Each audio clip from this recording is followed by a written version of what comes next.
Célébrée chaque 13 février, la Journée internationale de la radio est une occasion de sensibiliser le public quant à l'importance de cet outil dans l'univers médiatique. Sur le plan national, cette journée permet de redécouvrir la première radio gabonaise et revenir sur son émancipation depuis 1959. Lorsque Radio Gabon a été créé, c'était, on peut dire, quelques mois avant la naissance même de la République gabonaise, dont on sortait c'était au début des indépendances. Son rôle a été bien spécifié, mais toujours dans l'objectif de former, d'éduquer les populations.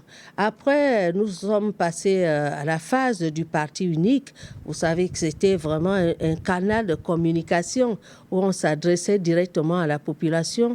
Après 1990, avec le retour de la démocratie, Radio Gabon a connu également quelques changements et des perturbations avec la naissance d'autres canaux d'information. Existante depuis 65 ans, Radio Gabon a su se tenir ferme aux nombreuses innovations technologiques et rédactionnelles. Face à cela, Landry Boudiongo, journaliste à Radio Gabon depuis plusieurs années, nous parle des deux principaux changements au sein de son organisation. Principalement, il y a deux grands changements.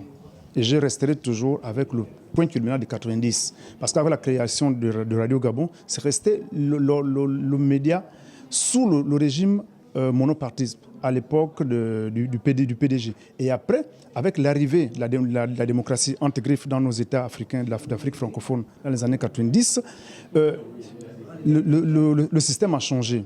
Et c'est comme ça que la radio a commencé à ouvrir son espace à d'autres voix discordantes. Les opposants pouvaient passer à Radio Gabon, sinon peuvent passer à Radio Gabon.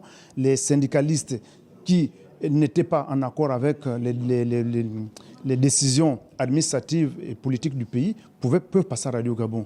Et ensuite, nous avons la 2009 avec le changement de président, où il y a l'éclosion également des réseaux sociaux. Donc à partir de ce moment également, la radio prend une autre tournure, avec la concurrence maintenant des réseaux sociaux, de la presse en ligne. À l'heure où le monde commémore la journée de la radio, Radio Gabon a bien l'intention de poursuivre son chemin, celui d'informer, éduquer et divertir les populations.